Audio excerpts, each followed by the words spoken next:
Friends, मैं आपका host Mukesh Sinha. आज मैं बात करने वाला हूँ मेंटल हेल्थ और हैप्पीनेस पे। फ्रेंड्स, हमारे रोज़मर्रा की लाइफ में ना दुखी हमें दुखी करने वाले कॉजेज़ बहुत होते हैं। बहुत कारणों से हम दुखी होते हैं। हमारे एक्सपेक्टेशन, हमारे वर्तमान में भी कई चीज़ों से हम दुखी हो जाते हैं, राइट। और इसका हमारे मेंटल हेल्थ पे बहुत असर पड़ता है। आज हम ये सीखेंगे कि किस तरह से मेंटल हेल्थ को स्ट्रॉन्ग रखना है, पॉजिटिव रखना है। इसके लिए बहुत ज़रूरी है ये समझना कि हमारे शरीर का फिजियोलॉजी क्या है। हमारे शरीर में कुछ न्यूरोट्रांसमीटर्स होते हैं जो हमारे ब्रेन से लेके पूरी बॉडी में कई तरह के हार्मोन्स के थ्रू ये हमारे बॉडी और मेंटल हेल्थ को कंट्रोल करते हैं, राइट। तो सबसे पहला हार्मोन्स है जिस पे हम लोग बात करने वाले हैं, वो है एंडोर्फिन। एंडोर्फिन जो हार्मोन है वो हमें खुशी का माहौल देता है, वो हमें खुश करता है। तो ये इसे खुश करने के लिए इसको कैसे एक्टिवेट करेंगे, इस पर भी कुछ बातें कर लेंगे। हम लोग एंडोर्फिन पे बात किए और ये तभी पॉसिबल है इसका एक्टिव होना जब हम खुद बॉडीली एक्टिव रहें। कई लोग बोलते हैं ना, सुबह उठ के प्राणायाम करना चाहिए, योगा करना चाहिए, ब्रिस्क वॉकिंग करना चाहिए या कोई गेम खेलना चाहिए। एक्चुअली ये एक्टिव रहने के कई बहाने हैं। तो अपने को एक्टिव रखिए, आपका एंडोर्फिन हमेशा एक्टिव रहेगा और हमेशा खुश और एनर्जाइज फील करेंगे। सबसे दुखी करने वाला जो हार्मोन है वो है कार्टिसोल।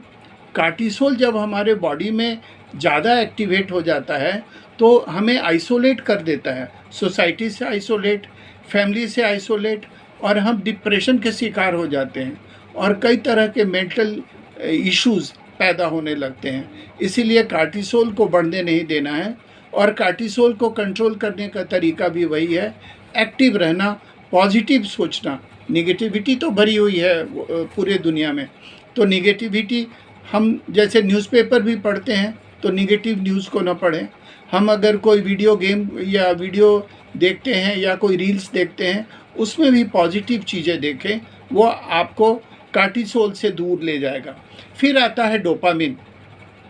डोपामिन जो है आपको मोटिवेशन के लिए और फोकस अप्रोच के लिए बहुत ज़रूरी है। हम लोग बोलते हैं ना कि फोकस्ड होकर काम करना चाहिए। घर में सब्जियां भी बनती हैं, घर में वाइफ तरह तरह का डिशेस बनाती है, कभी कुछ अच्छा बनता है, कभी कुछ गड़बड़ बनता है। तो अच्छे बनने पे ज़्यादा खुश होने की ज़रूरत नहीं है और जब कुछ गड़बड़ बन गया तो बहुत ज़्यादा दुखी होने का ज़रूरत नहीं है। अपने डोपामिन को हमेशा एक्टिव रखने का ज़रूरत है और ये तब होगा जब आप प्लेजर मूड में रहेंगे। You keep your self in a pleasure mood, right. फिर आता है सेरोटोनिन। ये वो हार्मोन्स है जो हमारे मूड को, हमारे भूख को, हमारे नींद को ये इम्पैक्ट डालता है। हमारे नींद, कभी कभी देखिएगा अगर कोई सोता है, दिन में सोता है, रात में सोता है, सोता ही रहता है, इसको हम लोग बोलते हैं सुत्ती की बीमारी हो गई। एक्चुअली उसमें भी बॉडी का एनर्जी लॉस होता है अगर आप ज़्यादा सोते हो। लेकिन एक बैलेंस्ड वे में सोने से आपके अंदर, हमारे अंदर जो है डोपामिन वो ज़्यादा एक्टिव रहेगा। फिर आता है सेरोटोनिन। सेरोटोनिन के बारे में अभी मैं बात कर रहा था, गलती से डोपामिन बोल दिया। वो हमारे नींद को अफेक्ट करता है और हमारे डिप्रेशन को दूर करता है। हम जब नींद लेते हैं ना तो हमारा बॉडी टोन अप होता है, हमारे बॉडी के जितने सिस्टम हैं वो थोड़ा रिलैक्स होते हैं और एनर्जाइज हो जाते हैं। फिर आता है ऑक्सीटोसिन। बहुत डेंजरस हार्मोन है ये। ऑक्सीटोसिन आपके सेक्सुअल डिज़ायर को, आपके यौवन को, आपका एनर्जी को बरकरार रखता है। तो डोपामिन जो है, डोपामिन ऑक्सीटोसिन, ये कैसे ज़्यादा एक्टिव होगा? ये जादू की झप्पी से होगा, किसी को टच करने से होगा।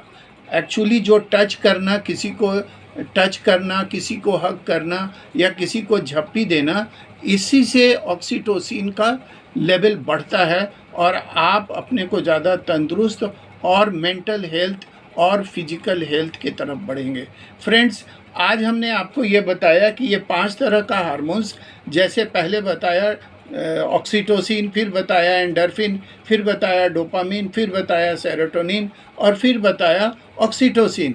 ये 5 तरह के हार्मोन्स हमारे न्यूरोट्रांसमीटर्स को एक्टिवेट करते हैं, हमारे बॉडी को टोन अप करते हैं और हमारे मूड को प्लेजर मूड में कन्वर्ट करते हैं। Thank you friends.